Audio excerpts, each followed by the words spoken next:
Kain everyone, my breakfast, avocado, and tuna, and some leto. Di ba nakabili tayo ng pang juicer. So mag-juice ako ng carrot at saka green apple. Lagay mo natin dito. Very, talaga siya. In the morning, minum ako ng celery juice. Hindi na akong bumibili ng 100% juice sa supermarket. Kaya very happy ako nito na bili ko to. Kaya ba? So, and very good siya.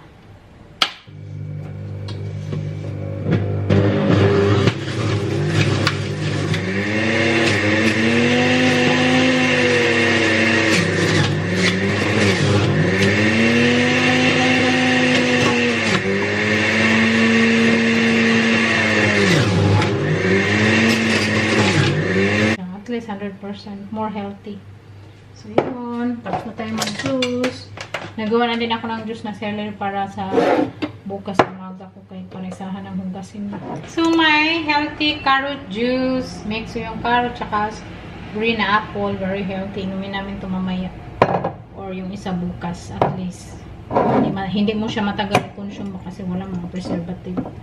So, mga 1 to 2 days. Okay. Dito na kami sa So, nandito na kami sa loob. May kinuha pa yung doktor. Check up ako dyan ba? Pislit na yun dyan. Dito na kami, taba-taba ako na.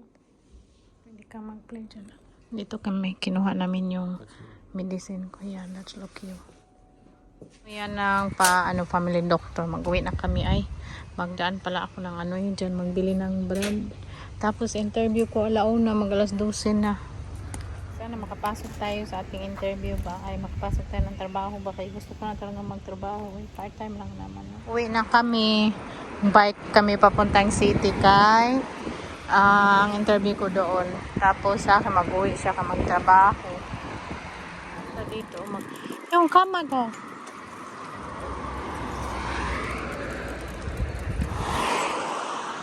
Nandito na ako sa city. Para ko yung bisikleta ko tapos ako umuwi na. Kaya may interview man ako. Ito ay, dito yun. Sure Bangla. Dito. Dito Indian food, Sure Bangla. So dito, may interview tayo, pasok tayo. So ito yung pa-restaurant, mag-open pa. Very colorful. Wala pa yung mag-interview sa akin. Ulan. Tapos very handy dito, no? Pag matrabaho ko kasi sobrang lang lapit sa amin. Mga 15 minutes ko lang lakarin. Kung e-bike, mga 10 minutes. Ganda yung pa-building dyan.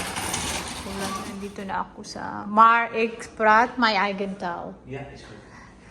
Tingnan yun, dito na ako yung napian ko sa restaurant. Tapos, tinura ako ng may-ari. Kasi nagandaan talaga ako. Grabe. Oh, yellow. Oh. Tingnan nyo. Tingnan. Tapos, ito yung pa-toilet nila. Hindi ko alam kung may light na. Ay, may light na. Ano pa sila nag-ready pa bitaw. Painting pa dyan. Basta ang ganda. Gusto ko magtrabaho dito. Kasi ang lapit-lapit lang sa amin. Tingnan may chandelier pa na pagkagat. Very makulay. Very cozy modern restaurant. Oh my God. Sana makapasok ako dito. Kasi gusto kong pa-ambience ng restaurant nila. Tapos dyan may pa ba? Parang nice. Very good. Ang ganda. Tapos dyan, may patibol. Kaya lang, pag ako ka ng waiter, tapos magsaka ka na, paano ko dalhin yung pagkain? Dahil sa ibabaw. O yan. May pababa pataas. Ang ganda. So, yung pastors nila. Tapos dyan. Ang ganda. So, tapos na ako nag-interview. Tawagan lang daw ako niya. Sabi niya may interview daw siyang iba tapos may isa pa. So yan, tingnan niya kung tapos tawagan lang daw niya ako kung makukuha ako sa hindi. So sabi ko sa kanya, gusto ko talagang magtrabaho tapos 10 minutes lang kasi sa bahay ba, very handy. Tapos mahal pa yung pasweldo ngayon. Pasamok sa uwan, tapos ang shoes ko pa very yellow. Ay, Diyos ko, kainis. Hinto muna ako dito kay sobra ka, na ba yung sapatos ko nga, dumi na, tapos sobrang yellow pa.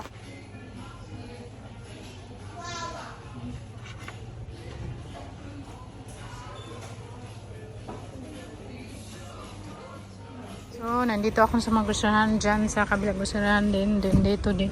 Mag-bike lang dito mga 10 minutes.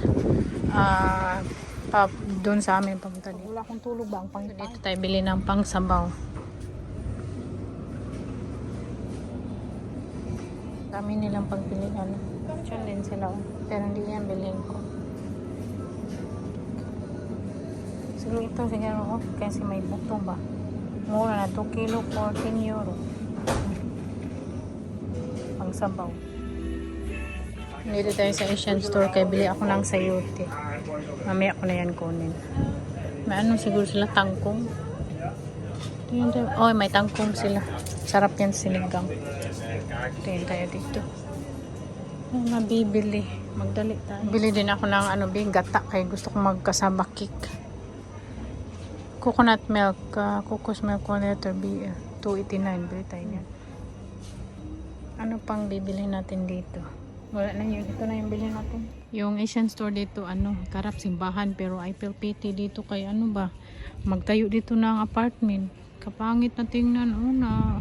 Masalipda na yung simbahan. Napakaganda naman namang simbahan dito. Ito pala yung pauti din natin kanina. So, nandito na naman kami sa Mexican.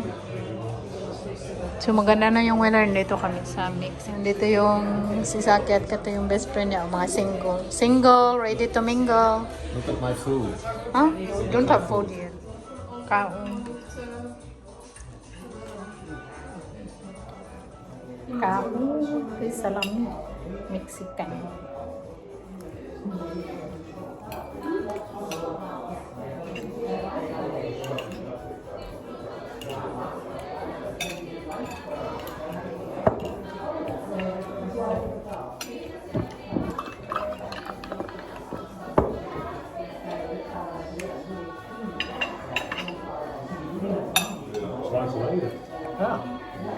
Yeah.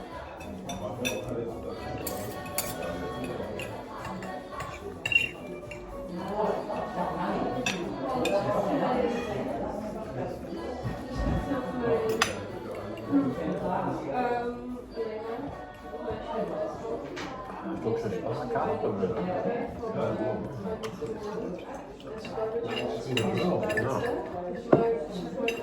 Was klein wenen. Bijna, ja. Leuk. Mooi stad hoor. Ja. Maar jij bent daar geweest, toch? Ja, mooi.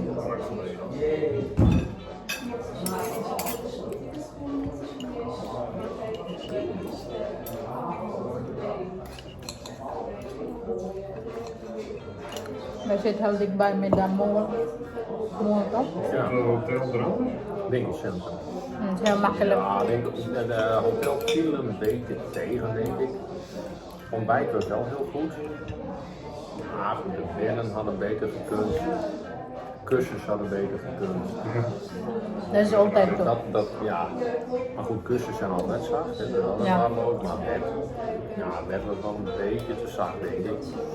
Het ging nog wel net, maar ja, dat viel een beetje tegen. Het is wel een leuk hotel. En heel goed ontbijten. Nakauwi na tayo. So ngayon, maglalakad kami ni Saki ng 2 oras. At mamaya, magganyan-ganyan naman tayo, no?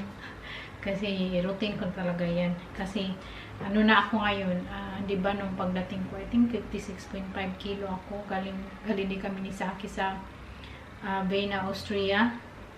So ngayon, I'm 54 kilo. Pero pag mabusog, 54.5, ganyan. So, I'm very happy. Kasi mga light lang yung kinakain ko ba, hindi very heavy. So, yun. Tapos naglalakad din ako, nag-exercise. Kasi kaya sabi ko nga, ayoko talagang kasi madali ako mapagod. Kaya ng umaga, umulan. Pumunta tayo sa family doctor sa Hausart. Hausart yung dito ng pangalan. Nagpunta ako doon kasi binigyan nila ako ng siya, pang powder siya na i-melt ba. Pang powder siya. Tapos lagyan ng tubig. So yun ang ininom ko. Maka-help pagbawas ba. Tapos very good kasi wala siyang mga side effects, wala. Okay lang daw. Ganito naman dito, no, hindi talaga sila magbigay ng kung dili hindi ano ba, hindi gagana sa iyo at basta hirap na explain So maglakad na tayo. Ito na yung pa-outfit ko. Change ako ng top at yung baggy trouser ko yun pa din. Tapos ito, very summery. Susamahan niyo kami. Nandito na lang kami naglalakad. Ang ganda ng boat. Ay dito siguro yan magpark yan sasakyan na yan. Yan boat na yan. Grabe kay ganda. Elizabeth. Wow, very looks. Alam niyo ba, ang boat dito sobrang mahal.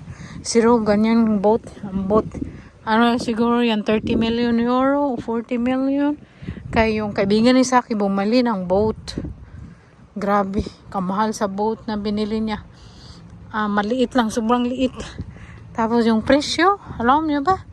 Diyos ko, 1.5 million pera natin. Sabi ko, kalit-lit man yan ang boat na yan. Walang atop ba? Walang cover. Mahal. Grabe. Kaya pag may boat ka dito, mayaman ka na.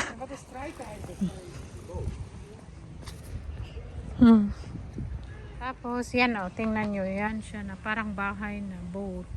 Yan siya free. Kung magtabok ka doon ba?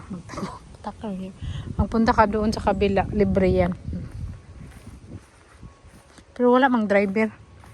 Hindi na kami magsakay. Na dito, mag 7 PM na pa boat. Tour, nag-tour. Ang bayad nga kay 10 euro. Tapos mag-tour dito sa city center. Daming tao nag-orange kay play ngayon. Mag-play yung Netherlands team sa football. Very famous kasi yung football, no? Pero hindi man ako mahilig magtingin yan. Pero si Saki. So, sa mga nagsabi pala, may nabasa ako na, bakit daw ako bili ng damit sa kay Saki, kami daw, pareho kami mag-asawa, bili ganyan, bili daan, hindi daw kami mag-save, tapos magbili ng sasakyan, pabalik-balik na lang, no? Hindi na nagsawa, kami nagsawa na. Anyway, bakit kami magbili ng sasakyan? Kay mag-travel kami, mag-airplane malagi kami or mag-bus. Tapos, dito sa Netherlands, hindi naman kailangan sakyan kasi prepare namin maglakad at mag-bike. Mas healthy pa. Tapos, kung may sakyan ka dito, walang gamit, is magbayad ka lang ng mahal ng tax. So, isave na namin at i-travel kasi doon namin na-enjoy. Anyway, thank you so much for watching. Yun na yung ating pa-vlog. Thank you so much for watching. See you again in my next video. Bye! Thank you for watching. Bye-bye. Bye! See you next time. Doei. Doei doei.